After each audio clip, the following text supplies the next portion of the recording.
Hi, this is Cristina, and this time no Carmen because she ditched me, but I have an awesome guest, and I almost forgot to say, but this is Espooky Tales, the podcast for all things spooky, true crime sometimes, not today because we have, again, a special guest that's telling us a paranormal story and telling us about her book. Her name is Amanda B. Weaver, formerly Amanda Ross. She writes dark fantasy and horror, and she co-hosts the Horror Ho Support Group Book Club and podcast, which actually sounds amazing and like you would all love it. So say hi. Hey, thank you for having me. I'm really excited to be here. Yes, you said it right. Horror Ho Support Group. When you reached out to me, I was really excited to be on your podcast too, because it felt like kismet. I was like, ooh, more spooky people to talk to. Right. Yes. There's always more room to grow your spooky circle. Also, very sad because I don't know what's going to happen to TikTok, but that is where I found Amanda. I came across her sharing her story, and then I was like, oh, I can't watch all of this, but let me email her right now or send a TikTok message because you were sharing your story, but I'm like, I don't want to hear it right now because I want to be surprised. So I heard the beginning, like the first 3 words. I'm like, nope, let me just send a quick message. So we'll see what happens to TikTok, but that is where we found each other. I know. I'm so glad you reached out, and I'm very sad about the TikTok ban. I've been just scrolling through all day today, trying to watch as many videos as possible, trying to save as many videos. So right. Yeah. Follow people other places. So yeah, find them wherever they're at. And then this episode, we're going to do, like we always do, a listener story. If you have a story that you want to send us, email us spookytales@gmail.com. You can submit it on Discord. You can record a voice note and email that. You can call the Spooky Hotline. There's a lot of ways to get us your paranormal story. We love receiving them. So we're going to hear the listener story. We're going to hear Amanda's super crazy, creepy story. And then she's going to tell us about her book, which I just ordered. It's my first and only TikTok shop order. Nice. Yes. Yeah. Okay. I was like, I've never used TikTok shop, but I was like, oh, let me just get this book really quick. So I can't wait for that to get here. But we'll talk about that after all the paranormal things. Yeah. All right. So let me get into this listener story. And this is a update of sorts from another story we received. I don't know if anyone remembers that story, but it was about a Ouija board that some friends made while the rest of the school was on a field trip. They made this like makeshift Ouija board with some, I don't remember if it was rocks or they drew it. I can't remember, but it was Teresa who sent it in to us. And so she's just sending us that update. So here it goes. I remembered why my friends and I started doing all this paranormal stuff in the 6th grade. In the beginning of the school year, a female 4th grader drowned in a local river during Labor Day weekend. It really affected the school because her surviving siblings still went, and the school helped the family with fundraising for her burial. I tried looking for the news broadcast about this event, but couldn't find it. I only remember the girl's first name, so I couldn't find her on another database regarding local drownings. If the family removed her name and info from these records, I can respect that. I hope her family is doing well and wish them the best. And now this is her other story. She titled it School Bathroom Ritual.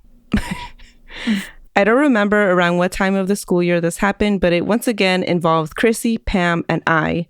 It was recess and Chrissy suggested we try one of those bathroom rituals. It was the kind where you chant or recite something and make specific hand and arm movements. It involved the bathroom doorway. You do the ritual and then press the back of your hands on the door frame while it's open. You take a step back and the ghost or spirit is supposed to raise you or your hands up. Once again, Chrissy was conducting this and volunteered me to do the ritual first. Chrissy and Pam both stood inside the girls' bathroom, and I stood in the doorway facing the hallway. I did the ritual and nothing happened. I must have done it wrong, or at least rushed it because I didn't want to be in anyone's way if they had to use the bathroom. Chrissy asked Pam to try it, but this time I would be standing outside of the door staring at Pam. She did the ritual and she sat back. Her arms started to rise on their own, and Pam started crying. She pulled her arms down and cried. She said her back felt hot. Chrissy took her by the sink and lifted the back of her shirt. From the middle of her back to the top of her pants, there were 3 vivid red scratches. She cried even more when she saw the marks through the mirror. We took her to the school nurse, and she calmed down a bit. Eventually, the school nurse asked all of us what happened, but we were all separated for this interrogation. Not them being interrogated, like they did a crime. Oh my God. Somehow I ended up in a school counseling program because of this. It lasted about 2 weeks and didn't do much for me, as I concluded what happened to Pam wasn't paranormal. At least that's what I told the counselor to get out of it. I know Chrissy didn't harm Pam because she wasn't close enough to scratch her, and the motion would have been visible from where I was standing. Pam was fairly petite in height and stature, and Chrissy and I were fairly tall, about 5'6". I would have noticed Chrissy lunging to scratch Pam. After this experience, we were still curious about the paranormal and spirits, but tried not to do anything in the girls' bathroom. Thank you for your time and stay as spooky. Okay. Wow. Okay. Meeting in the ladies' room. All right.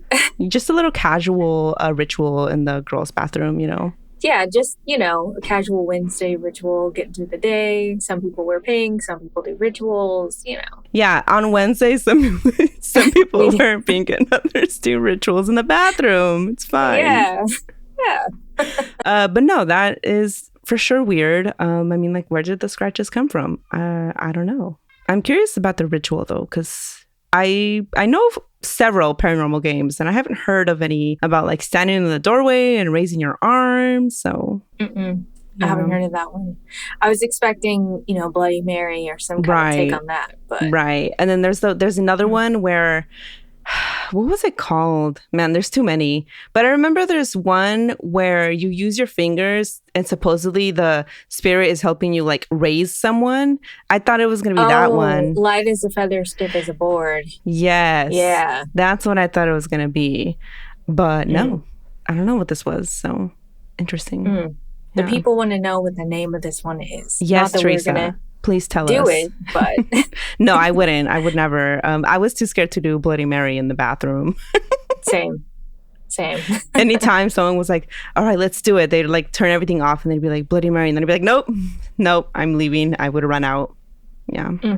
I am a weenie. Even though I have this podcast and so many people have paranormal stories in my family, I'm such a weenie. So I could never do any ritual. See, I'm the same way. And the paranormal in this case found me. I was not looking for it. Right. But I'm the same. I don't even own a Ouija board. Like that, when Talk to Me came out and the hand. Yes. My co-host owns the hand. My co-host Samara. And she nothing's happened. She lives alone. But I said, you're playing with fire, and I won't be doing that. So right. No, thank you. Report back. You're right. But let's get into your story. Like what happened? So this was 2010. I was working at Macy's, if you can believe it. And, 2010, it feels like that was peak Macy's time. Right. It was 2010. I was in college. So it was, I want to say, between my junior and senior year. And so I was working during the day I remember that it was a Wednesday. So I was working during the day. Wednesday. About 11 a.m. I know, Wednesday, right? Things happen on Wednesdays, I guess. So I worked in the juniors department, which also had the same manager as the dresses department. And that's important later, so put a pin in that. So at this point, the store it wasn't busy. It's 2 hours since opening. Nobody's in there. So my coworker and I are just kind of shooting the shit by the cash wrap, I'd say. And I had my back towards where the customers come, right? And so we're just probably talking mess about a coworker.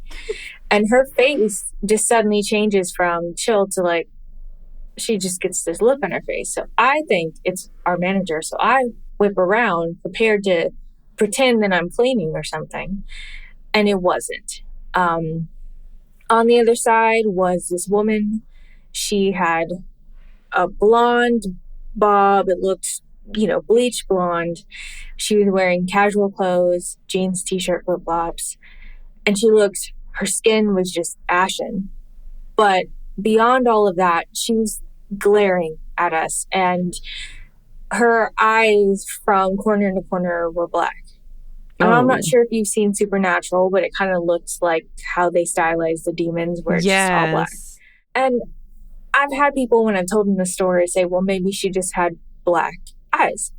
And I said, look, I got people in my family that have really dark brown eyes. I've seen that. I know what that looks like. That's not what this was.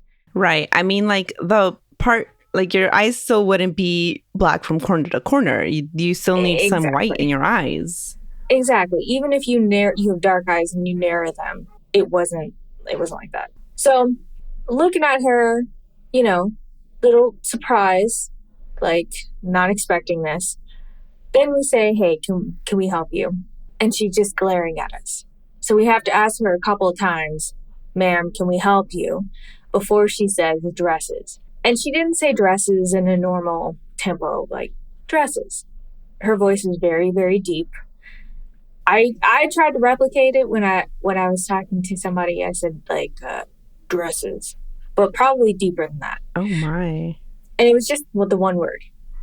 And so I say, hey, it's in the back. You go back this way to the left. That's where you'll find them. And she just continued to stare. She was rooted in place. Repeated the instructions again, rooted in place. So then my coworker Athena says, we'll show you where the dresses are. And grabs my hand for us to show this woman where the dresses are. I'd be like, you show her where the dresses are. That part. I was looking at her like, come on. Who is we? Come on, man. Like, who is we? So we're walking, and it's not far. You know, it's really just the other department over. It takes less than a minute to walk over there. But the lady insisted on walking behind us, which, okay, right? However, I was so uncomfortable by her that it was weird to have my back to her. That's what it was. It felt weird for her I just didn't feel safe with her behind me because of the vibes. Because the second we met her, I got this feeling of just this tremendous heat all over my body.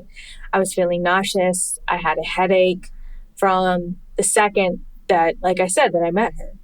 So we show her where the dresses are and ask her if she needs anything else. She just turns and looks at us and continues to glare.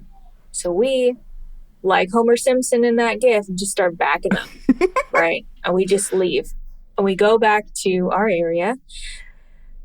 And I'm like, girl, to Athena, like, this is how you would end up being the first one to die in a horror movie. Because right. You don't just do that. You don't, like, you should have just, it's over there.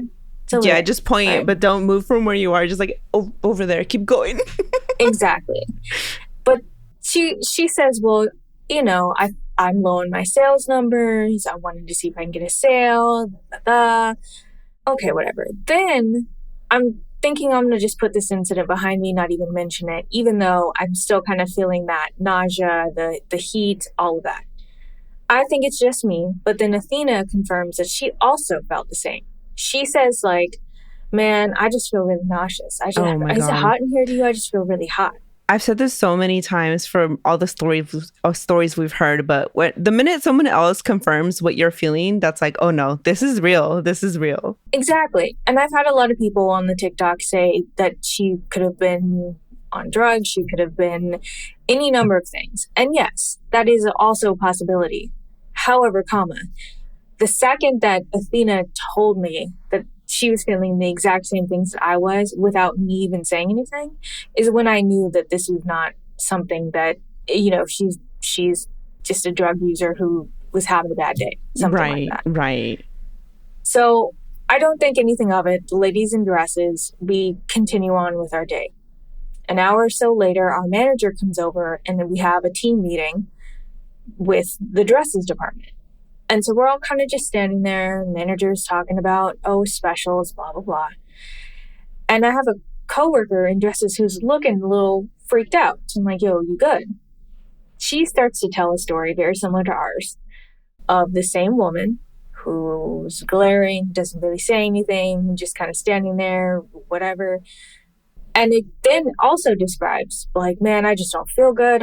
Maybe I ate something for lunch. I'm feeling nauseous. I'm really hot, whatever. And what she also says is that she's putting the dresses back and she turns around and the woman's right behind her. Like, she turned around and just up to her nose. Like, no sense of awareness or like space. Oh, no, that's odd. And so again, this is now the third person who's had the same experience with this woman. And at this point, we collectively say to our manager, hey, have you seen her? We're all freaked out. We don't want to interact with this woman.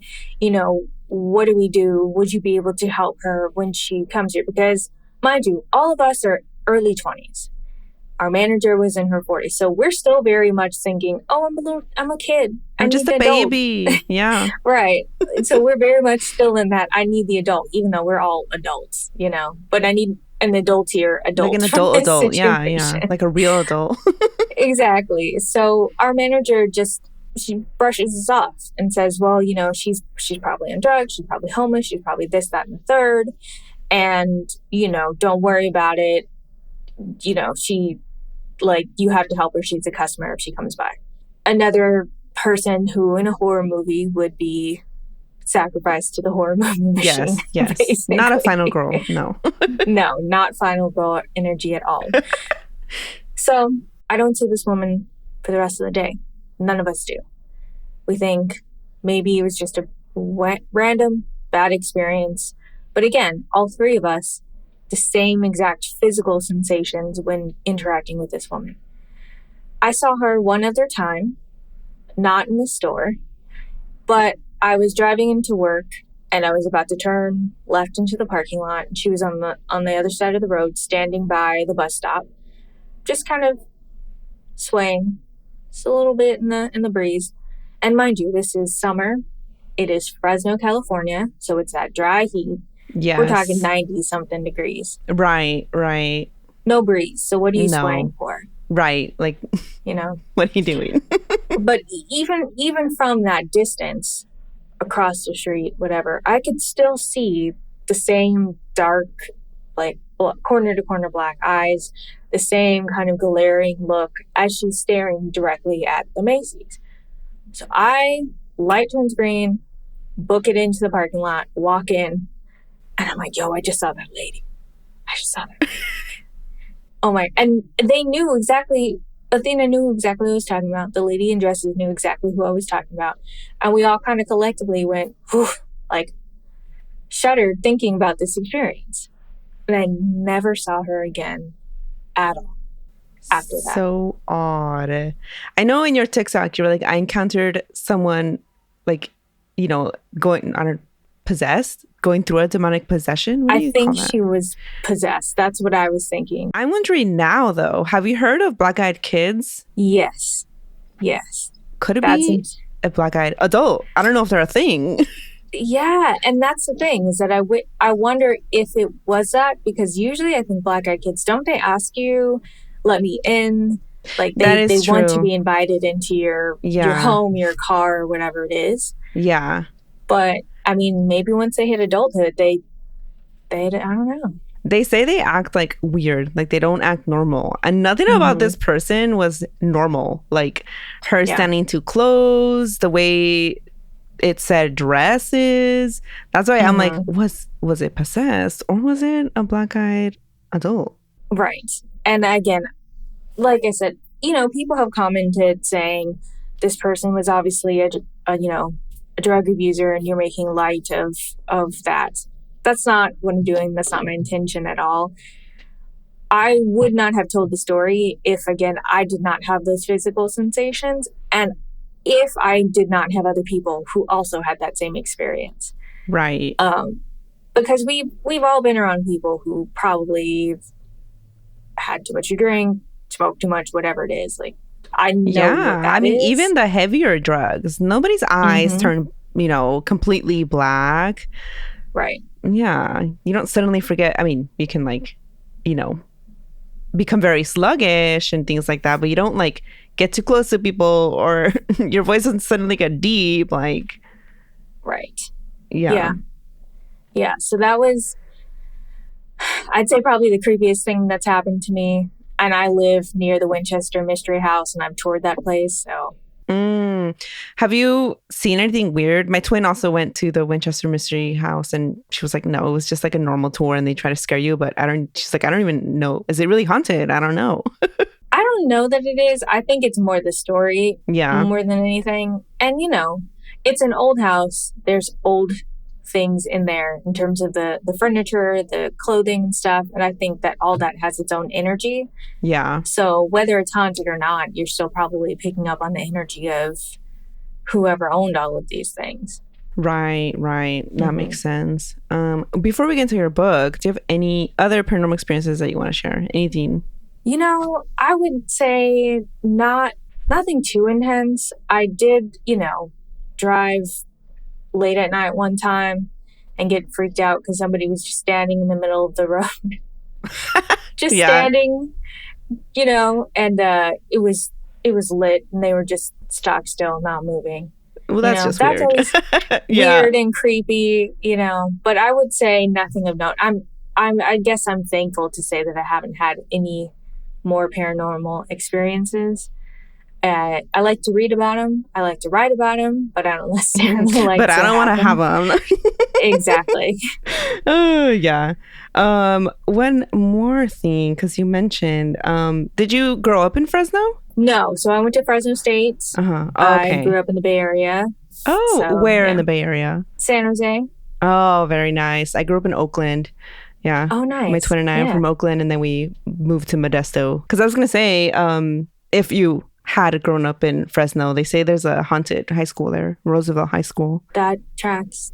Mm-hmm. I met people who grew up in Fresno that mentioned that too. Yeah. There's a ghost of a. It's always a theater. Usually, whenever there is I guess if someone was to haunt a high school, it would be a theater kid. Like dramatic. They tend to be, Yeah, and I wouldn't expect them in the afterlife to be less dramatic. But they say the teen's name is Leslie Chambers, and he haunts the theater. And they even supposedly, according to legend, they have plays, and each play they have to write in his name that he was part of the play, or the production's gonna go bad in some way. Okay, that's pretty cool. Yeah. Why do I feel like they kind of made a movie about very similar a couple years ago? Because there's a lot of supposedly, allegedly haunted high schools, and they're always going to involve the theater and someone. So even if it's not about Fresno and Roosevelt High School, if there is a movie out there, I'm not surprised at all. Because again, there's always either for some reason the school has a tall tower and someone jumped off this tower, or someone died by suicide in the theater. Like those are always the haunted high school stories. I don't think I've heard another variation of a haunted high school. Right.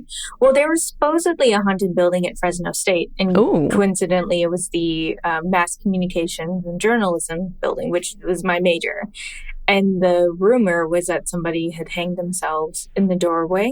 Oh. And so sometimes the doors would open and, nobody would be there. The door would just open by itself. One of them motion sensor doors. So that's suspicious, as Cardi says. Yeah. Did you ever see it? I did once. Ooh, where it just opened by itself, and I went, well, that's weird. It's time to leave. Yeah. Was it late? It was. It was one winter. I had a class at 4, whatever. Yeah. Saw it and booked it back to my dorm. Said, not today. Not today. Yeah. Oh man, that's funny. Okay, well, let's hear about your book. Should I read the synopsis? I have it up because I was looking at it because I bought the book. I bought the book. And I'm sure that I read the description. I'm like, I don't think there's a single listener that would not enjoy this book. So the book is called No One's Gonna Take Her Soul Away. Safira Gale is dead. What's worse, she's in pandemonia, cast down to the worst part of this hellscape by a terrifying mercurial goddess who determines the fate of every being. Safira knows she doesn't belong in pandemonia, so she plans to escape, confront the goddess, and return across the veil, back to the land of the living to find the person responsible for her death. But the journey is treacherous. Safira must travel the path of the damned, following it through every part of pandemonia to make it to the goddess's seat of power. Along the way, she meets an irritable yet caring vampire, love vampires, whose touch soothes Safira's broken heart, a charismatic werewolf, oh my god, werewolves too, nursing a betrayal similar to Safira's, and a melancholic demon This book has it all. Determined to get her freedom by any means necessary. Though she recruits them as allies on her quest for retribution, this is Pandemonia after all. Can any of them truly be trusted? And will Saphira escape, or will she remain tortured for all eternity? I mean, sounds amazing. It's giving me Hades vibes. Do you play games at all, video games? I do not, but I wrote this. It's very inspired by Dante's Inferno and The Wizard of Oz and Hellraiser. So, that sounds amazing. You can imagine those three things together with vampires, werewolves, and demons, and that's the book. That's the baby right there. The book. That's the baby. Wow. Yeah. Wow. What were you mentioned these three things, but how long did this take you to write? What were the inspiration? Give us everything. So the idea initially popped in my head with the line "carriage of the dead." That's all that popped in my head when I initially started thinking of this idea. And I went through multiple versions of this book. I would say it leans a lot into gothic horror. There's quite a bit of body horror, but there's that gothic aspect too. The initial idea was it was going to be set in 1906, right after the earthquake in San Francisco. But that proved to be a little too complicated, though I might still do something with that. You should. Time. I would love it. I would get it too. And I just imagined this person in this carriage of the dead being taken to, hell and knowing that they don't belong there. And then I thought, this kind of gives a little Wizard of Oz vibes. Then I wove that in with the path of damned being like the yellow brick road that they have to follow, the three people that the main character meets that help them along their journey, and, Wicked Witch of the West, and, analogous with the different gods. Then I was listening to a podcast about Dante's Inferno, which is, I've always kind of been obsessed with that. I'm not Catholic or particularly religious, but I've always been obsessed with the 7 deadly sins, thinking, why did we choose those? Why those specifically? So I just took all of that. And then the Hellraiser elements came through as I was drafting what would torture look like. And what better of an example than the Cenobites. Right. Okay. No, this sounds like a great book. I'm very excited to read it. Yeah, I wish I would have ordered it sooner, but then I forgot. I have ADHD, so I'm like, every time I'm like, I'm gonna do this, then I don't do it till 2 months later.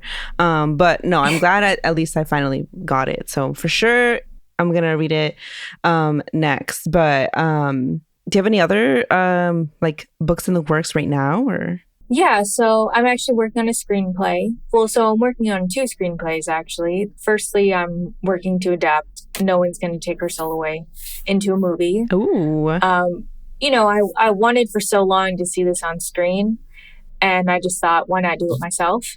If I'm gonna, who better to put this vision forth than me?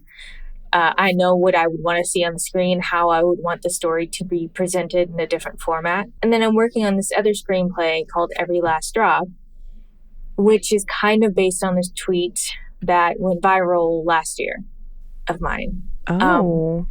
And it was a picture of Anne Hathaway and Zendaya looking gorgeous and stunning and very gothic-y. I said that they looked like queens of rival vampire covens conspiring against a common enemy.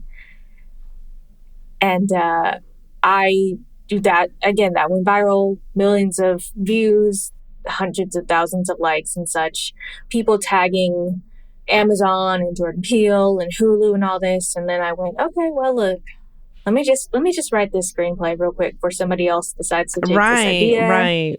And so, that tweet is a big component of this screenplay, Every Last Drop, which is about a vampire coven that tears itself apart when their leader dies and leaves no successor.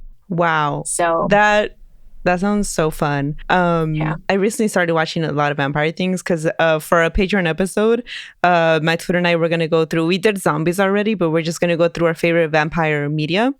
And so I've been reading a bunch of vampire books, but this sounds like it's going to be so good. I love that kind of thing where there's like a group and it's falling apart. Like something happened and it's falling apart. What did I just read? Oh my God. It's set in Alaska. There's a crime. There's colonies of vampires, like vampires and humans. Oh, The Gathering. That's what it is. The Gathering by That sounds CJ right. Tudor. So good. So good. That sounds good. That sounds really good, actually. Yes, yeah. You should read it. It's so good. Another one I just read, though, that also makes me think of what you just described. What was this? I'm so bad at names. This one was The Lesser Dead. The Lesser Dead. That's another fun vampire book. Like, there's these vampires that all have agreed to like live underground, basically, hidden away. And then there's this like other group of vampires that threatens basically the existence of all vampires by doing what they're doing because they're menaces. And then there's like a vampire fight. I hope I didn't spoil anything, but that's what, like, I love both those, and just hearing your screenplay, I'm like, no, that's gonna be good. That sounds so good. You know, I'm so glad that it feels like we're in a monster renaissance. And I say that because I want to see more werewolves on screen too. They don't get their shine as much as vampires. That's true. So I want to be part of that. I want to create stuff that people go, oh, I'm getting my vampire fix. Like, I'm so excited about Sinners. I love Nosferatu, so I have to see that still. I heard it's long, so and I'm like, all right, I have to set aside like a day for this. She's long. She's long. Yeah, that's what my twin told me. Yeah. She's like, she's long. Be prepared. If you go into it prepared, then yes. It's funny because I watched it with my girlfriend, and she's not a gothic horror girly. She loves horror, but that's not her favorite. She fell asleep a little bit. So, you know, I had to, when we got out the theater, I said, here's what you missed, babes. But she liked it. The parts she saw, she liked. The parts she saw. Yeah. Oh my God. While we're talking about horror, tell me about your podcast. Yes. So Horror Host Support Group Book Club and Podcast. So is with one of my besties, Samara. We met in another book club, actually. We met in a fantasy book club. And we were always the ones wanting to read more dark fantasy and kind of push that envelope with what the book rec was. And, you know, a lot of people there were really wanting to read stuff with fairies and giving very Lord of the Rings kind of vibes. And we were like, not like what's that book everyone loves? And I'm sorry, but I just couldn't. A Court of Thorns. Yes. Oh my God. I'm like, I don't know. Yeah. I mean, the book club thankfully was dedicated to reading fantasy by Black, brown authors. Good. Okay. So that was great. But even so, we were wanting something. You were like more dark. Yeah. Give me a little scares in the fantasy. And so she and I just connected, and she thought of the book club idea. I thought of the podcast, and we melded it together. We've been doing it for almost 3 years now. Wow. Okay. And it's so much fun. We talk about everything from the books we read in the book club. We do a monthly review of those books, to what we're watching, to different horror subgenres. And we'll do every year, you know, our best and worst horror. Oh my God, how fun. Yeah, no, yeah. I am positive that all our listeners are going to love you and everything you're doing. Because, this is like the same stuff that we love. You know what we should do? There's, we read so slow though. We have a book club associated with the podcast we called it the Espooky Tales Book Club for Busy People, because we read so slow. And it's like we send out discussion questions on Substack, and then people replying. We'll go through our own like recap of whatever book we chose, and then do discussion questions after, and then post the episode. And they don't come out as often because again, we read super slow. But we should pick a joint book to do with your co-host, and you guys can come on. Oh my God, let's do it. Let's plan it. Yeah. We'll talk. That'd be so much fun. We just actually finished reading This Cursed House. Well, we're finishing reading it. This is our January book, This Cursed House by Dale Sandine, which is one of my recommendations, because if you love Gothic horror, Southern Gothic horror specifically, then you will love this book. I crushed it in a week. And because I have a full-time job in addition to doing all this writing and kind of managing. Yeah. So my reading... That cover is so good. I have to just... It's so beautiful. So everyone can see it. But oh my God. Yeah. Let me add this to my TBR right now. This Cursed House. It's so good. And you can get it at the library. Because one of the things we try to do with picking book club books is make sure that whatever book we choose can be gotten at the library, because we know we have a lot of members who can't just buy a new book every month. So Yes, we right. always do that. I personally love Libby. Like, I try not to buy new books unless I'm supporting, authors that I'm like, oh no, I love this author. I'm going to buy this no matter what. Yeah. But yeah, I try not to buy new books, and I mostly just do Libby audiobooks and like ebooks. But what are we just, we just finished The Witches of El Paso for our book club, and we just sent out the questions because for us, we only read author horror written by Latinx authors.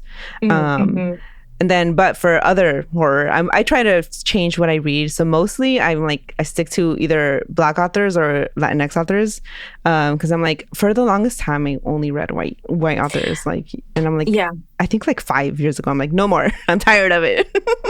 and that's exactly why we also started this too, is because we were craving horror by Black authors, by Indigenous authors, Latinx authors, etc. And so we will read white authors on our own time. Right. Yeah. There's only 2 or 3 who I actually will read. But for the most part, I'm reading Black and Brown, Indigenous, etc. authors. So that's the book club. So we did This Cursed House. Last month we did The Visitor by Sergio Gomez. Ooh, okay. Which was a alien Christmas novella. Wow, this sounds fun. It was so good. Sergio Gomez is one of my favorite indie authors. So he's self-published. He has the series, I think it's Halloween Slaughter. The first book is called Camp Slaughter. Oh, okay. I've heard of Camp Slaughter. Yeah, it's so good. I loved it. I haven't finished the series, but it's so good. So this month it's This Cursed House. Next month is Devils Kill Devils by Johnny Compton. And then March is Our Share of Night by Marina, I want to say Enriquez. Oh, that is on our list of like books to choose from, like our super long ass list. But I have been wanting to read that. I feel like I remember seeing that it's super long. Yeah, it could be. I think so. But we pick books 3 months in advance. So nice. People can get it from the library, they can request it, or they can buy it or whatever. Give people time. Some of these holds are insane on Libby. Like it gets insane. Yeah, so we do that 3 months in advance. We align it usually with any kind of history month. Oh, love it. Yeah. No, that sounds so good. I'm going to go back and like listen to all the episodes as well. And it's such a good way to, I think, discover like people you have not read maybe. Yeah, and I think that's why I was also so glad when you reached out to me, because I've been wanting to listen to more horror podcasts, to support more horror podcasts, and just grow that community, because there's not that many of us. That's what I thought at first. When I first started, I'm like, I feel like there's not that many of us. But now I'm like, no, they were there. I just didn't know because it's hard to find. But like, I have found so many fun, especially horror. Oh my God. I always say it sounds like horror, the word horror. No, horror movie review podcast. There's so many fun ones. Girl, That's Scary. Have you heard them? Oh my God. So I love them. I love them so much. Amazing. They're my top 10 for sure. And then oh my God, what is Shirai is the host, and she Nightmare on Fear Street. Okay, Nightmare on Fear Street and Blurry Massacre, both so fun. Oh my gosh. Yes. They're like they're out there, like she has. Are you on Blue Sky? I am just starting to get my feet wet in it. I haven't been on it as much, but I'm going to be on it now. Yeah, we have no choice but to find new social media places to go. But she made a list of like all Black horror creators, and it's huge. Like I'll look for the link to send to you, because there's so many like cool like people that I'm like didn't even know were out here like creating things. And that's the fun thing about like finding people RIP TikTok through TikTok, because it's like people that I would have never found before. Like your video, I'm like, oh, this is perfect. It's like the algorithm knew what I wanted, on all the things you're doing. So I'm gonna miss that. Yeah, we're just gonna have to make our own community. So Samara did bring to my attention this platform called Slasher. I guess it's a social media platform for horror lovers. I've never heard of this. Okay. Now I just signed up. I don't know what it's giving yet. Yes. But it could be the place for the horror community. Okay. Who knows? I'm cautiously optimistic. So Right. Well, before we go, anything you want to add, and then of course tell people where to find you and like plug your things again, always. Sure. No, I mean, I'm just going to say thanks for having me. This is so much fun. Love to do this again. Would love to have you on the Horror Host Support Group podcast. Yes. Twin. And I just want to say, make sure that to the listeners that you're supporting these podcasts, like, follow, share. I'd love it if you could pick up my book, No One's Gonna Take Her Soul Away. Flash the cover again because it's giving. Yes, love look at that cover. Look at her. Love it. I am going to put the link in the show notes, and then any links you give me on where to find you as well. That'll all be in the show notes. And everyone, just make sure you first buy the book and then also follow Amanda everywhere and her podcast. Yes, you can find me everywhere at Amanda B. Weaver. That's my handle on TikTok. Instagram, Blue Sky, Threads, YouTube, which I'm going to revive my YouTube channel, and then Horror Host Support Group, host spelled Heaux. Check our Instagram. And if you want to join the book club, you just click the link in our Instagram, go to our Discord, and you're there. I'm going to go join right now. All right, perfect. And everyone else. Oh, wait, no, I'm forgetting. I guess spooky recommendations. Did you have one? Sure. Well, this Cursed House was probably my first one. I'll say that people should know. Oh my God, From. I was obsessed. Like, what do you, if you're not watching From, like, what are you doing? Where even are you? Yes. So good. And then Interview with a Vampire is also, if you are a vampire lover. I need to watch that still. With the Vampire is my top recommendation. I love that show. So check it out. And then do I have spooky recommendations? I had one and then I forgot it. But you know what? Your book. Let's all just get that. I haven't read it. Forever recommendation. I saw reviews, raving reviews. All like, well, I think I saw the star ratings. If people look at those, I'm wary of those because sometimes people are like, I didn't connect with this person just because it's not like a white character. And then they'll so I never look at those. But honestly, even the reviews look great. But again, just based off the description, I know I'm gonna like it, so can't wait to read it. But yeah, thank you so much for joining. This was so fun. I'm gonna go check out the podcast and join your book club as well. And awesome, thank you. Everyone else, stay spooky. We'll catch everyone next time. Bye.